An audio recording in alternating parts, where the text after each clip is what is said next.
Welcome to Quy Nhon, an eerily sparse coastal city sitting roughly halfway between Da Nang and its markedly more garish cousin, Nha Trang. The resonance of Lenin's Workers' Party dream still lingers humming faintly in the alleyways, but I don't want to bore you with my thoughts on the Red Menace versus free market capitalism. We're here to soak in the ambiance and, more importantly, to eat.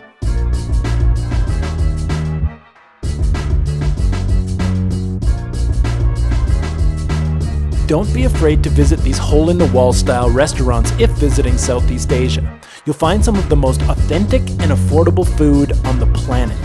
This back alley gem is known for its ban sio tep nai, or jumping shrimp pancake. Traditionally, this dish is made with live shrimp, hence the name, a reference to the way that they jump and wriggle when they hit the hot pan.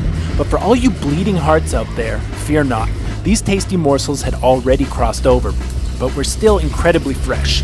Next, add a silky batter onto the cast iron skillet. This will slowly morph into a succulent, golden, crispy pancake. A cluster of bean sprouts. Dress them in their metal naan las. That's the name for the Vietnamese rice paddy hats you see throughout Vietnam, and let the flames do the work. Okay, so I'm here in this little restaurant known for its jumping shrimp pancakes. So this is somewhat of a common dish throughout Vietnam. However, in this city that I'm in, this is like they're known for this one. They're known for these special little river shrimp that are supposed to be super fresh and delicious. Now, as you've seen, she has rolled out the first one for me, maybe to give me an example. She did it very deftly and beautifully. So why don't we just get into this? This looks amazingly fresh. Look at all these beautiful fresh herbs that I've got on the table. We've got some cucumber with, I think, galangal. No, it's not galangal at all. It's mango. So we've got a somewhat unripe sour mango, which is brilliant. I love that. Big fresh cucumbers. We've got some bean sprouts, probably some mint, some basil, and some green scallions also. And then we've got a sweet chili dipping sauce here. So this is actually very tourist-friendly fare that we've got going on here. So yeah, let's give this a shot here. Looks delicious.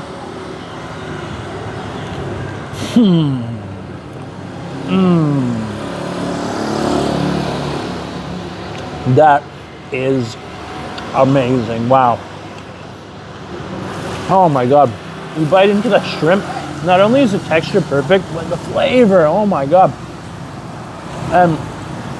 Like I thought, the mango, brilliant. Adds just this little bit of sourness to the whole thing.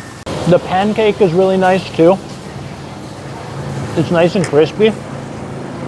Wow. This is just beautifully put together.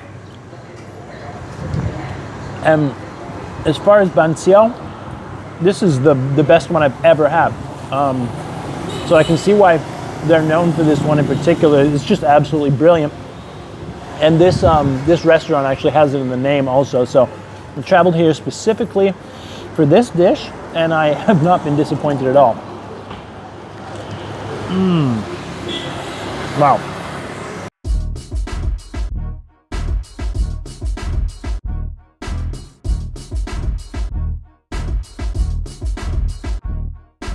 Now, as I'm walking through this beautiful park here, one thing I've really noticed about this city in particular is it's super clean. Like, the beaches are pristine. The streets don't have that many cars on them. Like, they have these big highway things here with like such a sparse amount of cars. I've never really seen anything like it before. I'm sure there's other places in the world like this, but for me, it's kind of a new thing, especially in Vietnam. So it's kind of nice because most of Vietnam, it's the constant traffic and honking of horns. And of course, they still honk their horns here. They just do it as a way of letting you know that they're there, but it's much less overwhelming. This is a really cool spot. It's a little hidden gem, and I think everybody should come here, except then it would be ruined.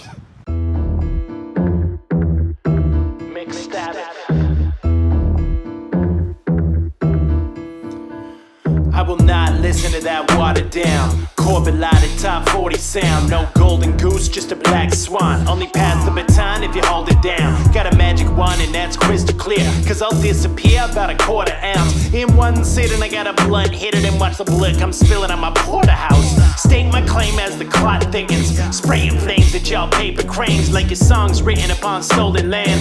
I say that cause the plot's missing. Either learn to code or start drop shipping. I'm touring the globe and that's gone fishing. A lot of lurid poses when the curtains close. Sit immersive show, got fake blondes kissing. And I'm omnipotent but the conch listen. Long fisherman with a rod dipping, like I'm jigging for cod the way I'm playing hooky. Already took y'all to school, now I'm straight booking. I got a liquid impediment but I sip like a gentleman. You permit me to enter, my mind get twisted and venomous. And my rhymes will belittle them like a spy condominium. I'm a victim to tennis because they hit methamphetamines. It's Tesla to Edison, I'm inventive as anything. When I'm catching my second wind, I'm ahead of the pendulum. Check my medical records, they say I'm hella intelligent. Level a Hannibal Lecter when I channel my energy. I've so many styles, handful of jelly beans on factory settings. I'm an intangible entity part. Phantom Menace, part mechanical Yeti. The anesthetic is wearing off and they panicked already. I'm steady as Michael Andretti on a tricycle ready to blast off. So hit me with the nitrous already. I'm liable to get petty. Fetish shots on a rabbit, a machete. My side is heavy, maybe something like a pirate of a deadly song. This is a Stabby Organs production, as seen in such films as A Slow and Painful Death for Sucker MCs and Word Puzzles for high-functioning individuals who are possibly on the spectrum.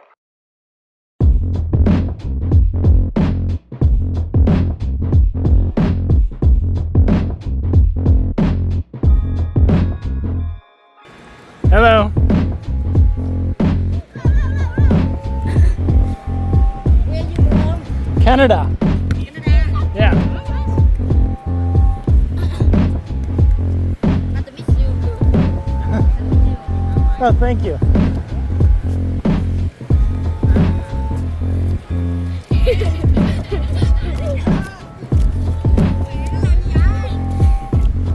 So this is kind of interesting. This is the only place I've been in Vietnam so far that people just randomly say hello to you on the street, like the few little bits of English that they know just to try to practice it, and you're kind of a novelty here. I've encountered this in other countries like Indonesia. It really just is a signal that you've kind of gotten off the tourist path a little bit, which is always a nice thing. So I'm not sure what would be more fitting than an ocean walk on my way to get a nice seafood dinner here. I was recommended a spot near here by the receptionist at my hotel. So we're on our way walking to get some fresh, delicious seafood, hopefully from here.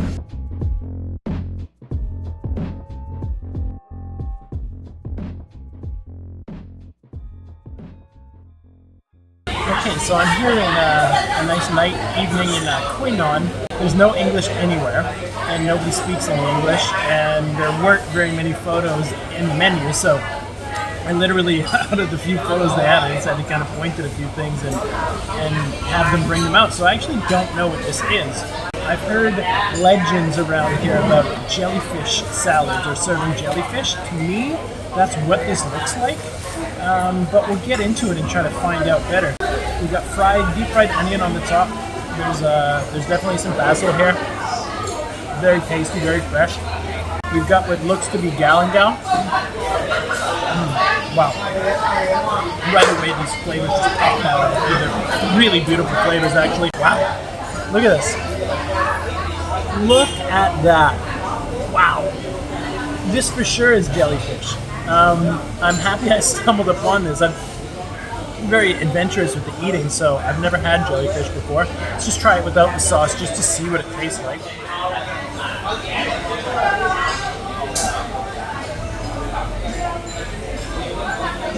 It doesn't have a lot of flavor, so it's all about texture in this case, and I can tell this is very fresh. The textures, it bursts in your mouth when you bite into it.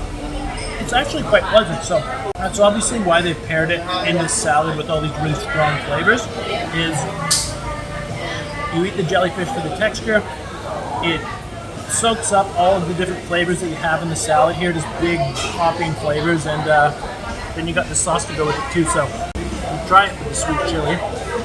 They're looking at me like I'm crazy because I ordered 3 things, but I think I'll be able to handle it. We'll see.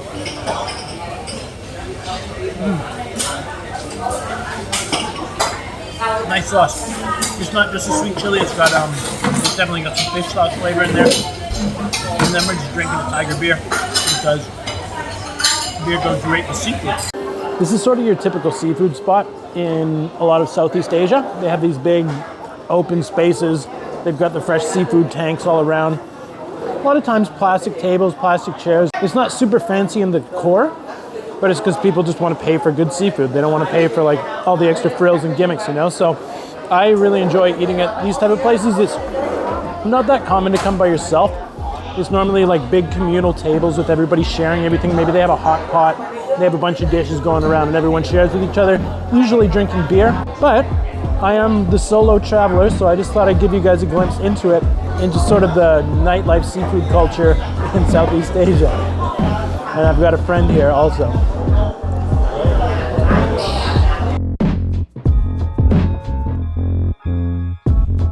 Carnage incarnate. A devastating whirlwind of unbridled gluttony. I wish I could say I'm proud of myself, but in reality, I'm just full. All right, I'm gonna have to tap out now. Enjoy my beer. As you can see, I've done a pretty good job of destroying these 3 dishes. Probably better than I thought I would, to be honest. So yeah, we'll chalk it up as a win. Well, maybe I was a little bit proud of myself. So this is actually where I'm staying. I don't normally do the giant hotel thing, but we went with the 5-star here. Super luxurious accommodation because it was so damn cheap. It's like 45 bucks a night Canadian for 5-star. Beautiful ocean view rooms. So I mean, how can you go wrong? Treating ourselves.